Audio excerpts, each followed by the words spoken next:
Hola, ¿qué tal? Sean todos bienvenidos a RT, es la 1 de la mañana aquí en Moscú y es tiempo de noticias. Ha llegado a la Cámara Alta de México el caso de los 43 estudiantes desaparecidos en la localidad de Iguala, un hecho que ha provocado duras críticas por parte de la organización Human Rights Watch. En tanto, miles de usuarios en las redes sociales se han unido a la lucha por encontrar a estos alumnos perdidos desde finales de septiembre. Teresa Romero, la primera paciente contagiada de ébola fuera de África, está curada. Así lo han anunciado sus médicos tras dar negativa una nueva prueba. Sin embargo, el Consejo de Enfermería ha criticado el adiestramiento sobre el virus que se les brindó a los profesionales. La deuda de Ucrania ante Rusia por el gas es el principal obstáculo para la firma de un acuerdo. En una de las claves de las negociaciones de esta jornada entre Moscú, Kiev y Bruselas sobre este suministro del combustible ruso al país vecino, concluyeron sin resultado definitivo, pero con la esperanza de conseguirlo el 29 de octubre. Una negligencia de los trabajadores. A esta conclusión ha llegado el Comité de Investigaciones de Rusia respecto al accidente ocurrido en el aeropuerto de Vnukovo en Moscú, donde perdieron la vida el presidente de la petrolera Total y 3 tripulantes. Los líderes de Rusia y Francia, junto a otros políticos, han expresado sus condolencias por esta tragedia.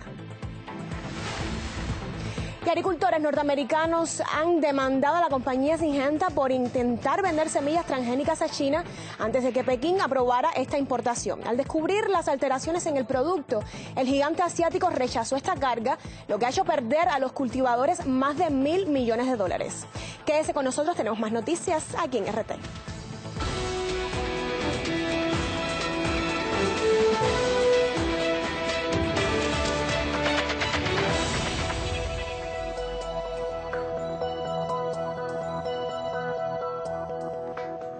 El caso de los 43 alumnos en el paradero desconocido de México ha llegado a la Cámara Alta del país.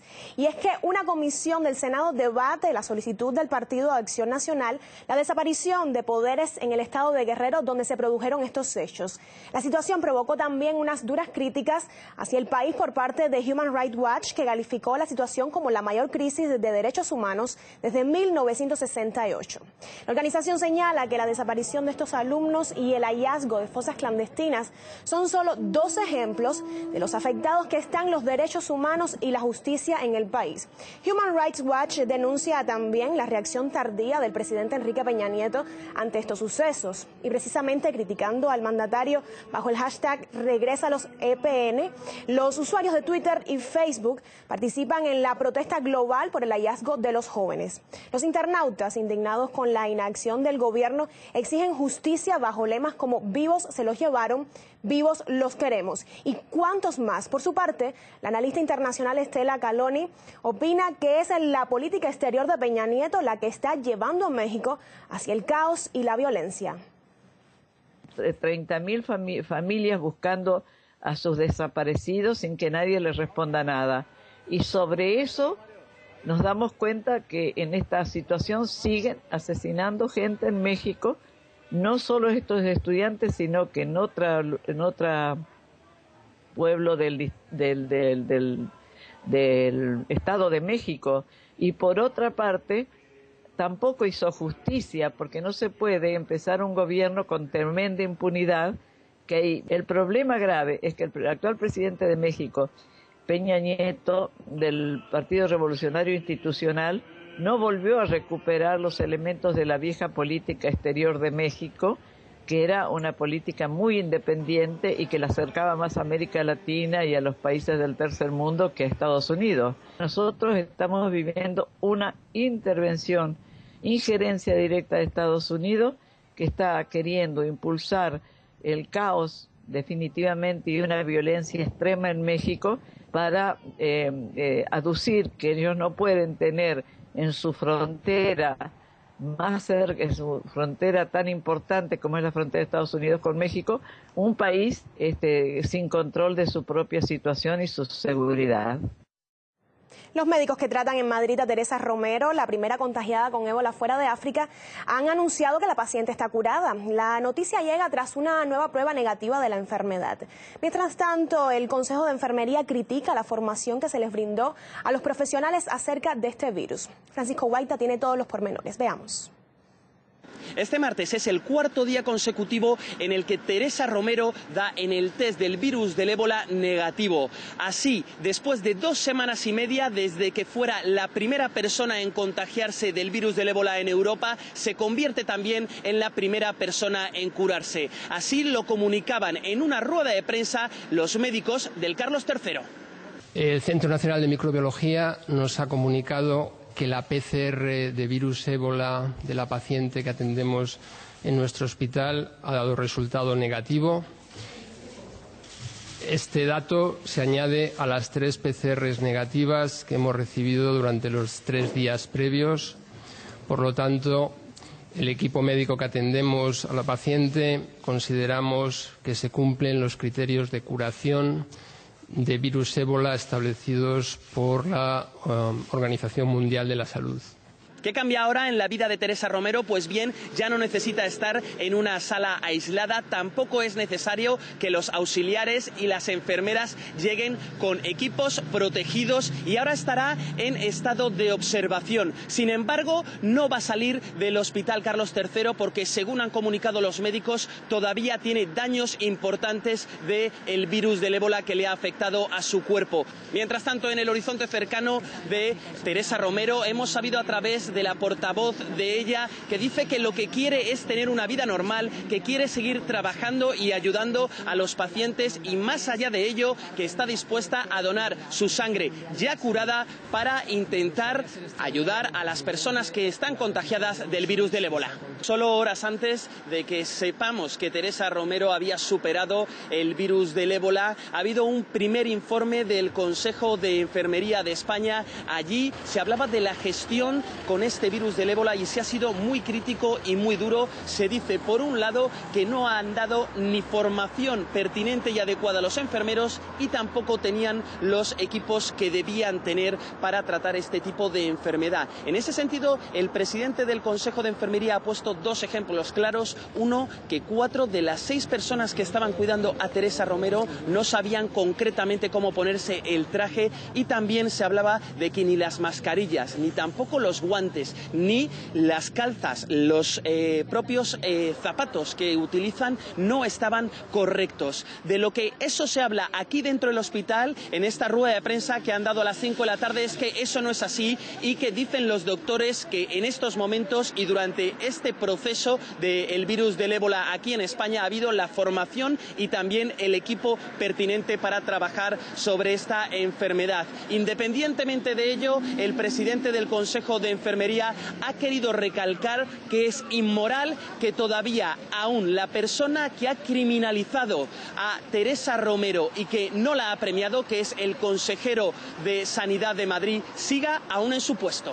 Una persona que es la máxima responsable de la sanidad de una comunidad autónoma y que agrede verbalmente a un paciente vulnerando sus derechos, no puede seguir siendo consejero.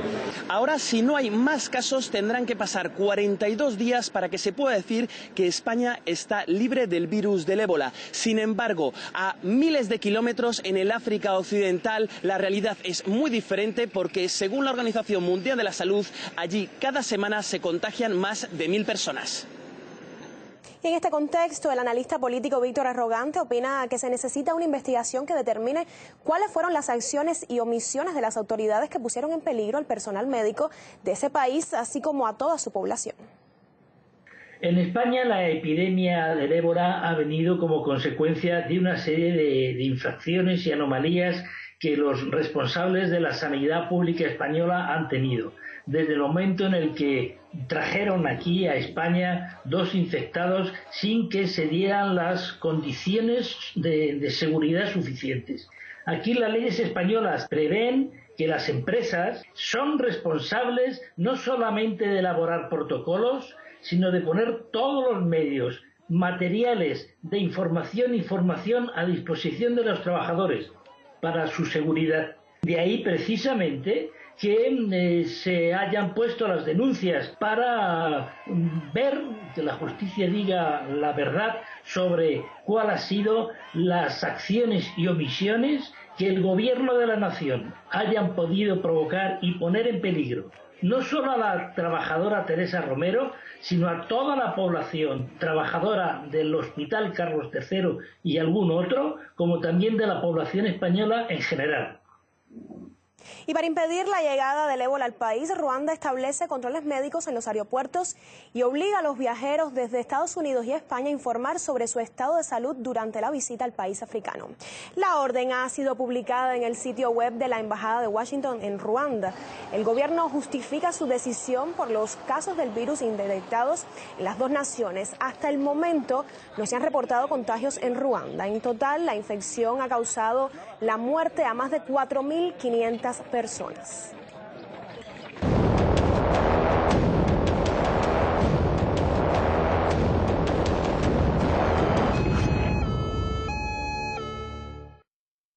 La deuda de Ucrania ante Rusia por el gas y la falta de garantías económicas de pagar por un futuro suministro son los temas clave que trataron en Bruselas los representantes de Moscú, Kiev y la Unión Europea. Las partes no llegaron a una decisión definitiva sobre el abastecimiento del combustible a Ucrania, sin embargo, lograron algunos avances. Agustín Fontainla nos trae los detalles de estas negociaciones. Finalizó la reunión en Bruselas entre los representantes de Ucrania, de Rusia y de la Unión Europea sin un acuerdo definitivo, que es lo que se esperaba, aunque con algunos avances. Por las declaraciones que se desprenden de los protagonistas en esta reunión, en una conferencia de prensa posterior, el principal obstáculo para llegar a un acuerdo parece ser que el Estado ucraniano no cuenta con los recursos para hacer frente a una millonaria deuda que tiene con la estatal rusa Gazprom y para pagar por el gas ruso que necesita para el invierno. De esta manera lo expresaba el representante de la Unión Europea. Tras la reunión decía: el problema sobre la financiación para los suministros de gas a Ucrania durante el invierno no está resuelto. Por su parte, el ministro de Energía de Rusia decía que Moscú, Kiev y la Comisión Europea van a trabajar en 5 jornadas para saber cómo se obtendrán los recursos que necesita Kiev para hacer el pago por el gas ruso. Respecto a las condiciones de un eventual acuerdo que en todo caso se firmaría el próximo 29 de octubre, volvieron a salir a la luz algunos datos que ya se conocen. Lo avanzábamos recién. Ucrania está dispuesta a pagar parte de la deuda que tiene con la estatal rusa Gazprom. Serían unos 3.100 millones de dólares. Pagaría 1.451 millones de dólares antes de que finalice el mes de octubre y el resto sería pagado antes de que finalice el año 2014. Lo cierto es que el ministro de Energías de Rusia decía que la deuda que tiene Ucrania hoy con la estatal rusa Gazprom es de 5,3 mil millones de dólares. Por lo tanto, hay un saldo que todavía estaría pendiente. Hay que decir que respecto al precio del gas volvió a salir un número que se conocía, $385 por 1.000 metros cúbicos. Y un dato que aparece quizás como una novedad, lo decía Oettinger, es que en el caso de que Naftogaz no pueda pagar por el gas ruso, una compañía europea podría comprarlo y revendérselo a Ucrania. La idea es que el 29 de octubre se firmen 2 acuerdos, uno intergubernamental entre Ucrania y Rusia y otro a nivel corporativo, seguramente entre Gazprom y Naftogaz. Por lo tanto, nos quedamos a la espera de un acuerdo definitivo que finalmente no llegó. Veremos si la semana que viene entonces llegamos a la solución final y Ucrania cuenta con el gas para el invierno y no tendremos entonces también eventuales cortes para los estados de la Unión Europea. El analista económico Gonzalo Cañete indica que la Unión Europea, pese a su apoyo político a Kiev, no se apresura a traducir este sustento en cifras, entre otras causas, debido a la reacción negativa de la sociedad. El apoyo que se ha dado a Ucrania o a Kiev por parte de la Unión Europea, un apoyo político. Ahora, cuando vemos que ese apoyo político se traduce en cifras como los 5.200 millones de dólares o la reducción o la rebaja que se ha hecho a 4.500 millones de dólares, es dinero. Ahí ya estamos en un tema más complicado. Si la situación económica de Europa está bastante débil, no olvidemos que también la situación política, porque hay muchísimas posturas políticas ahora emergiendo en Alemania, emergiendo en Francia, emergiendo incluso en España o en Reino Unido, partidos antieuropeístas, como se define por parte de la propia Comisión a esos partidos. Pues bueno, creo que la situación de la postura de la Unión Europea es bastantes complicaciones tenemos ahora mismo, tanto en el terreno económico, en el terreno monetario, con el sistema monetario europeo, y en el terreno político europeo, como para meternos en camisas de 11 varas. Imagínense sencillamente cómo afectaría a la opinión pública europea que anuncien que vamos a prestar a Kiev 4.500 millones de dólares. Dada la situación que ahora mismo en Europa, pues probablemente los ciudadanos europeos dirían: oye, hay cosas más importantes que hacer, problemas internos, antes que prestar dinero a países vecinos que realmente están fuera de nuestro contexto, ¿no? Nueva denuncia contra el ejército ucraniano por utilizar bombas de racimo. En este caso, es la organización Human Rights Watch quien lanza esta acusación. Los defensores de los derechos humanos indican que los hechos ocurrieron a principios de octubre en la ciudad de Donetsk y que son una violación de las normas internacionales de guerra. Además, el documento precisa el uso de este tipo de armas en unas 12 localidades de la zona del conflicto. En uno de estos ataques, el 2 de octubre, murió un empleado de la Cruz Roja. No obstante, desde Kiev rechazan sus tropas hayan utilizado este armamento. Cabe destacar que las bombas de racimo están prohibidas en más de 100 países. Sin embargo, Ucrania no forma parte de ellos. La OCE señala que ha tomado en consideración el informe. Por su parte, desde el Departamento de Estado norteamericano se negaron a comentar este asunto. El analista internacional Salvador Muñoz cree que el gobierno de Poroshenko está dispuesto a matar a los inocentes si lo requieren sus intereses geopolíticos. Yo creo que esto es una muestra más de que el gobierno de Poroshenko es un gobierno antidemocrático, es un gobierno cuyo objetivo no pasa por resguardar el bienestar de la población ucraniana.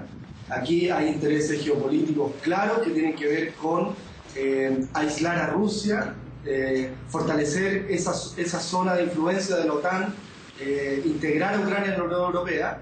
Y por lo tanto, si para eso hay que matar civiles, hay que asesinar gente inocente, este gobierno ya ha dado muestras que no tiene ningún problema en hacerlo. Este es un armamento muy peligroso porque no es preciso. La bomba de racimo tiene un alcance indeterminado, que alcanza un perímetro más grande que un campo de fútbol, de soccer, y por lo tanto la esquirla que explota con la bomba le puede llegar a cualquier persona. La negligencia criminal de la dirección del aeropuerto de Vnukovo es la versión principal de la tragedia que le costó la vida al presidente de la petrolera Total, así como a 3 tripulantes. Así lo ha señalado el Comité de Investigaciones de Rusia. Nuestra compañera María Rodríguez Abalde nos trae más detalles de este accidente del avión que colisionó con un vehículo quitanieves. El suceso ocurría esta madrugada cuando ese avión Falco iba a despegar con destino a París. En su interior, 3 miembros de la tripulación y el presidente de la compañía Total, que se encontraba en Moscú realizando unas gestiones. Cuando el aparato circulaba por la pista, se encontró en su camino esa máquina quitanieves con la cual colisionó, produciéndose un incendio. La noche del 20 al 21 de octubre, el avión Falcón, que salía del aeropuerto de Vnukovo en ruta de Moscú a París, colisionó en el momento del despegue con un vehículo del servicio aeroportuario, un quitanieves. Tras el impacto, la aeronave quedó destruida, perdiendo la vida a los 3 miembros de la tripulación y el pasajero. En el lugar del siniestro está trabajando el Comité de Investigación y una comisión encabezada por el Comité Interestatal de Aviación, además de representantes de la Agencia Federal de Transporte Aéreo y del aeropuerto de Vnukovo. La investigación continúa en estos momentos. Desde Vnukovo se insiste en que esta instalación aeroportuaria cuenta con todos los controles de seguimiento de obstáculos. Se va a proceder a analizar las cajas negras junto a expertos franceses, una operación que va a llevar varios días para determinar también el grado de responsabilidad de los pilotos o de los controladores aéreos. Y hay también información de que supuestamente el conductor de esa máquina quitanieves habría estado ebrio durante el momento de la colisión. El Comité de Investigación de Rusia dice que ha dado positivo en las pruebas de alcoholemia en sangre. Sin embargo, el representante legal de este técnico del aeropuerto de Vnukovo desmiente esta información argumentando que esta persona no consume alcohol porque padece del corazón. Asimismo, el conductor de esa máquina de quitanieves durante la declaración ha desmentido los hechos, así que por el momento se barajan varias hipótesis.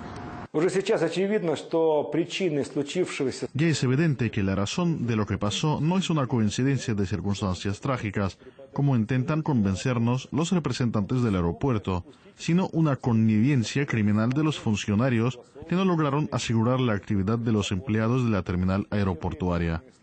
El presidente Vladimir Putin envió sus condolencias a los familiares del presidente de la compañía Total, calificándolo de un gran amigo de Rusia. También consternación en la sociedad francesa al perder a un empresario de gran prestigio que estuvo en esa empresa durante unos 40 años y que se mostraba totalmente disconforme contra las sanciones impuestas a Rusia derivadas de la crisis ucraniana. Mientras se intenta esclarecer las causas de este siniestro, poco a poco el tráfico aéreo en Vnukovo se va restableciendo.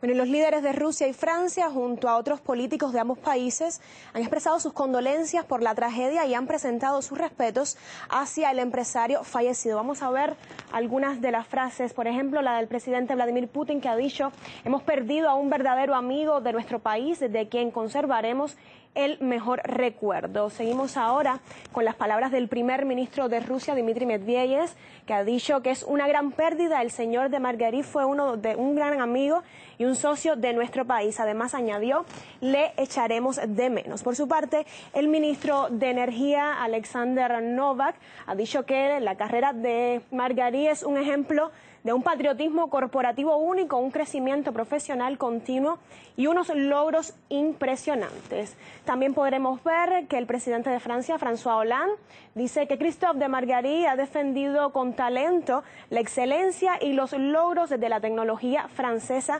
en el extranjero. Y por último vemos aquí que el primer ministro de Francia, Manuel Valls, ha dicho que Francia, su país, ha perdido a un gran capitán de la industria y a un gran patriota.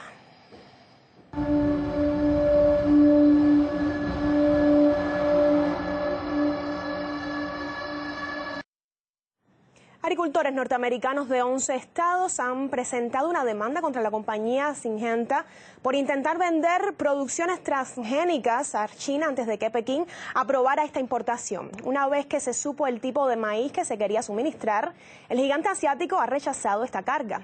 Como consecuencia de tales acciones de la empresa, los demandantes perdieron más de $1.000 millones.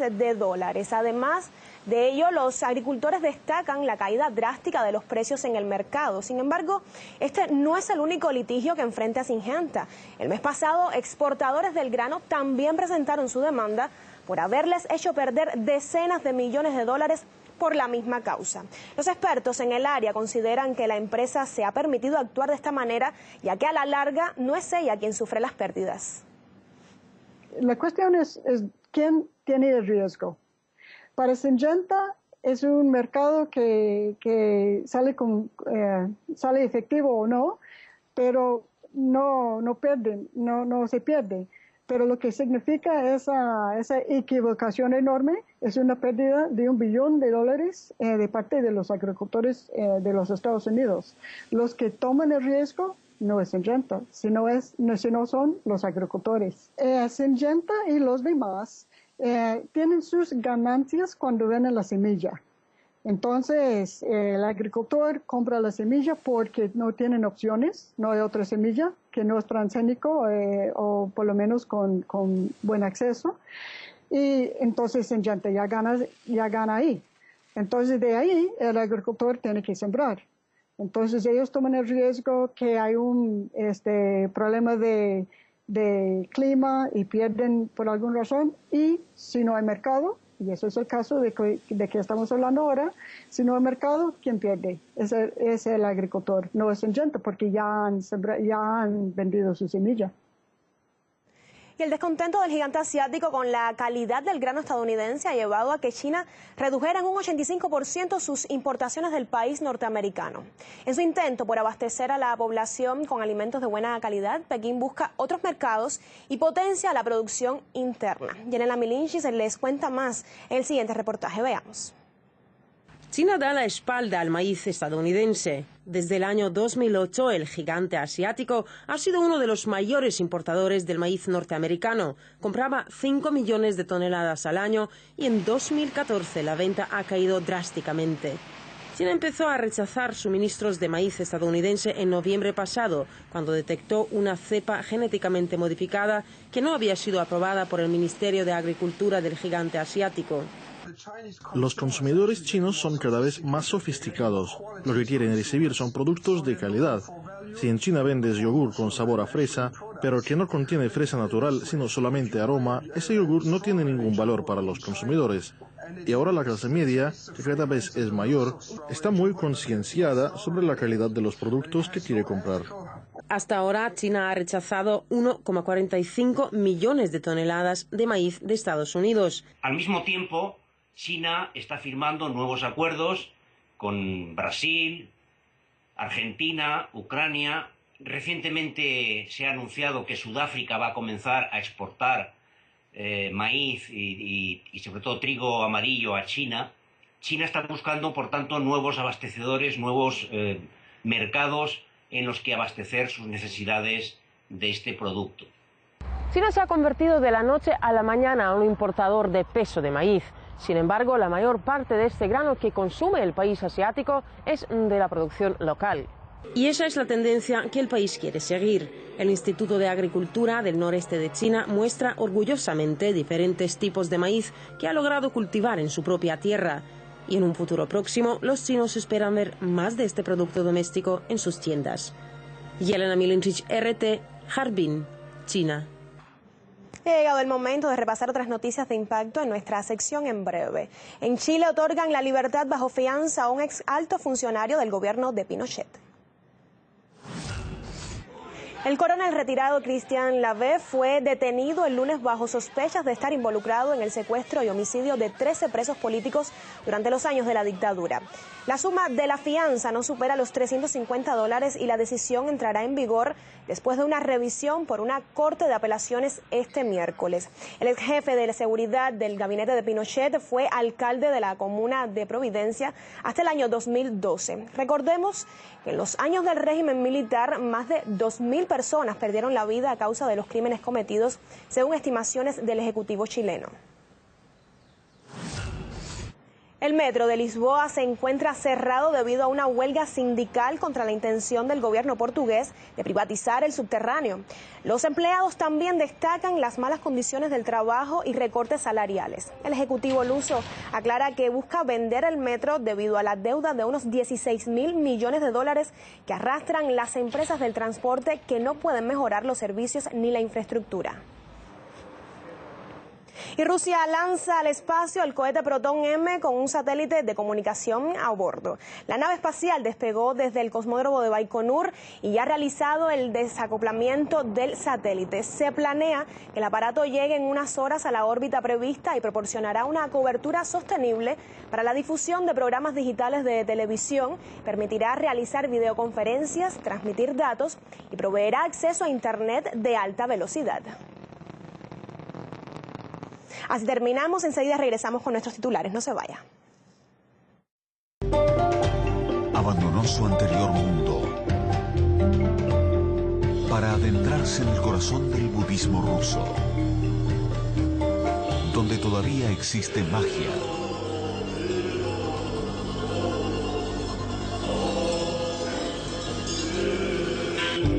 Para buscar un milagro.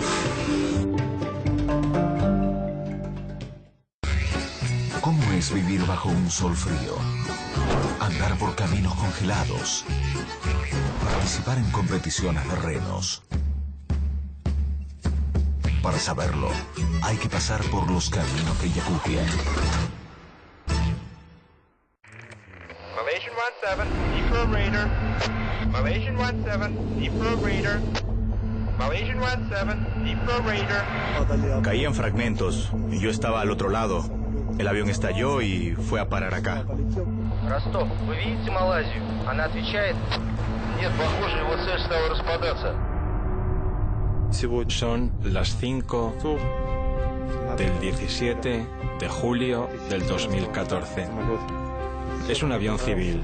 ¿Por qué no les gustó a los nazis? Dicen que por allí caían niños. Dios, ¿por qué sucedió todo esto? Al cabo de unos minutos nos llegó el sonido del avión que se estaba alejando, hacia allá. Alcé la cabeza y vi que en lo alto había otro avión, pequeño, militar, así que había otro avión, con toda seguridad. Encontré estas fotos el viernes. Lo que inmediatamente llama la atención es el orificio hecho supuestamente por un cañón de 30 milímetros. El avión MH17 fue paralizado por un misil aire-aire y como descendió fue rematado por un fuego de cañón.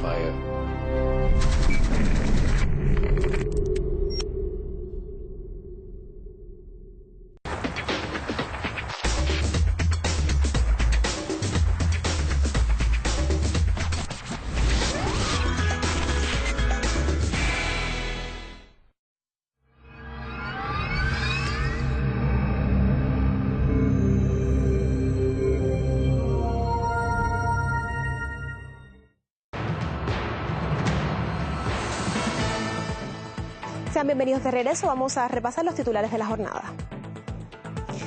Ha llegado a la Cámara Alta de México el caso de los 43 estudiantes desaparecidos en la localidad de Iguala, un hecho que ha provocado duras críticas por parte de la organización Human Rights Watch, que denunció la reacción tardía del presidente Enrique Peña Nieto. En tanto, miles de usuarios en las redes sociales se han unido a la lucha por encontrar a estos alumnos perdidos desde finales de septiembre. Teresa Romero, la primera paciente contagiada de ébola fuera de África, está curada. Así lo han anunciado sus médicos del Hospital Carlos III en Madrid tras dar negativa a una nueva prueba. Sin embargo, el Consejo de Enfermería ha criticado el adiestramiento sobre el virus que han brindado a los profesionales. La deuda de Ucrania ante Rusia por el gas es el principal obstáculo para la firma de un acuerdo. Este es uno de los puntos clave de las negociaciones de esta jornada entre Moscú, Kiev y Bruselas sobre el suministro del combustible ruso al país vecino. Concluyeron sin resultado definitivo, pero con la esperanza de conseguirlo el 29 de octubre.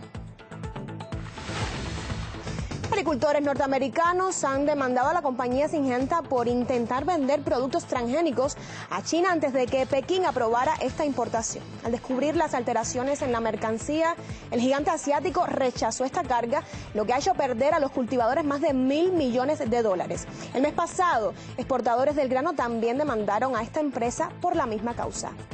Ahora les invito a quedarse con nuestro programa de entrevista. No se vaya.